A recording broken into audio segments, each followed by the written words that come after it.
Buddhist, a Hindu, a Jew or a Jain, a Shinto, a Taoist or a Confucian, a pagan, a Wiccan, a Satanist, a Christian or a Mason, an animistic native, agnostic or an agnostic, even an atheist will all mean the same concept.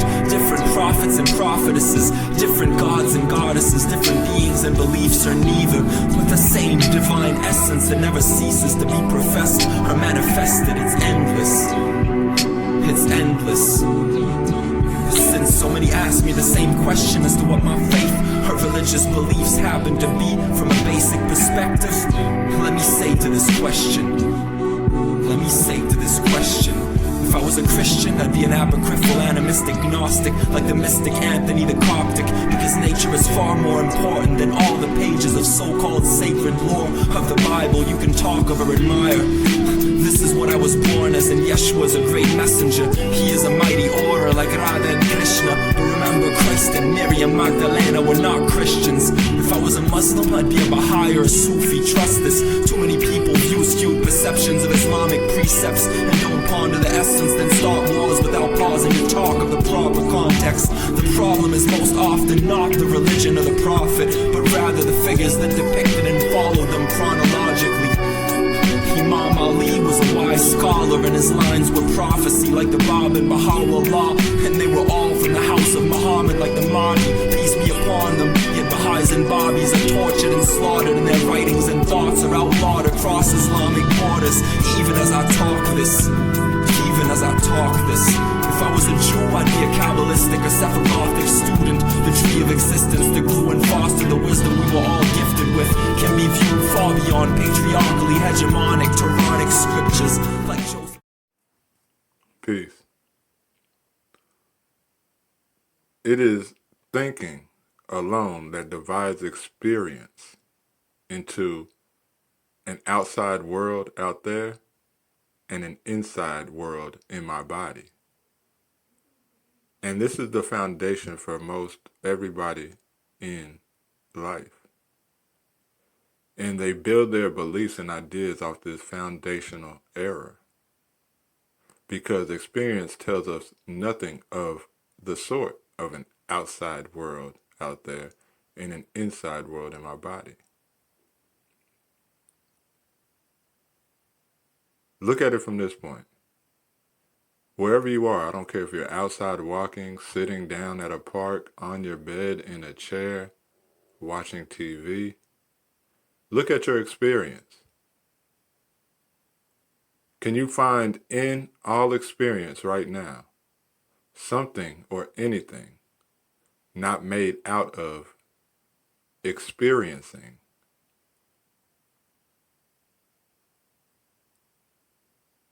Can you find anything in experience right now that is outside of experiencing itself?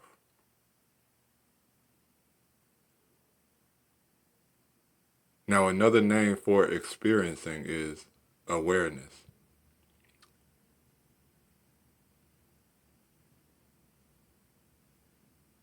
Or beingness. Look at your experience. Look around. Scan your experience. And notice as you're looking around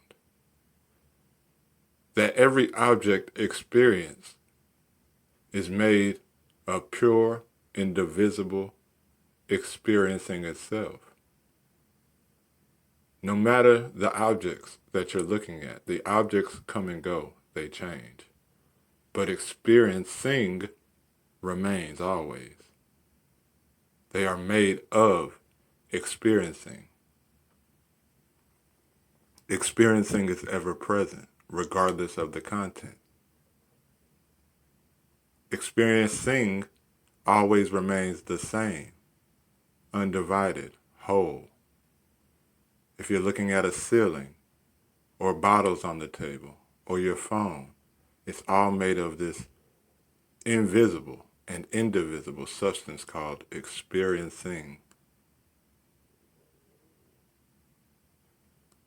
Now notice something a little subtler. Look in your experience and tell me, do you find any objects? Or do you just find experiencing present?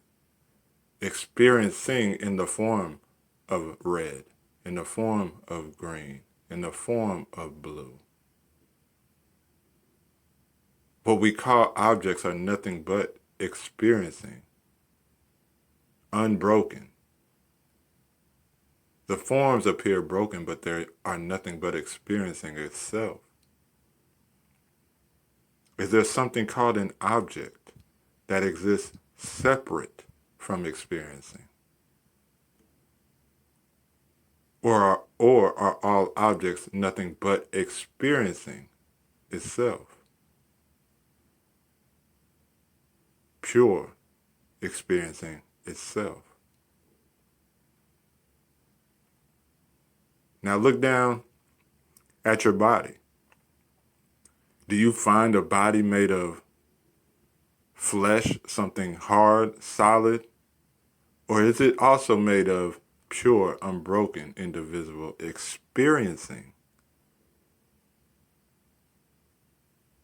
Where is experiencing broken at? It is ever present all around. All quote unquote objects are nothing but it. The body is made of this subtle substance called experiencing, not of flesh. The word flesh, or the feeling of hardness, is nothing but experiencing itself. It is made of pure experiencing. So, in experiencing, do you find something called a separate individual self, or a world? Or is your direct experience outside of thinking, because thoughts are nothing but experiencing as well?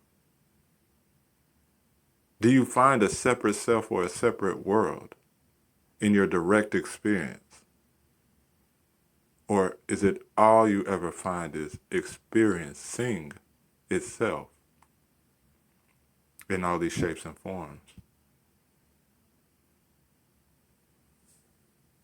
And who is it that knows experiencing? Is there a separate me that knows experiencing, or is experiencing only knowing itself? No body, no thought, or no world could know experiencing, because experiencing, or bodies, thoughts, and worlds are made of experiencing. Experience or experiencing knows itself, and only ever knows itself. As it is said in the words of the prophet, only God knows God. Only experiencing knows experience.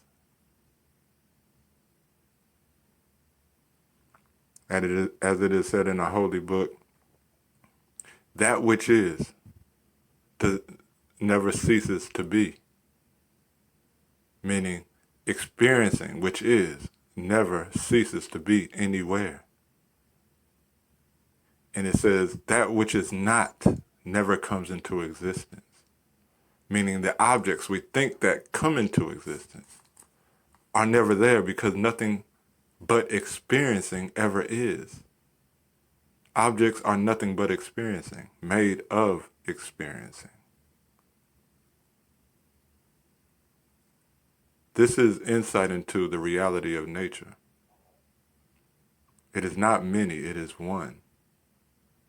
Another name for experiencing, as I said, is awareness. And the common name for awareness is I. I am aware of the object. I am aware of the experience. The I can never not be present.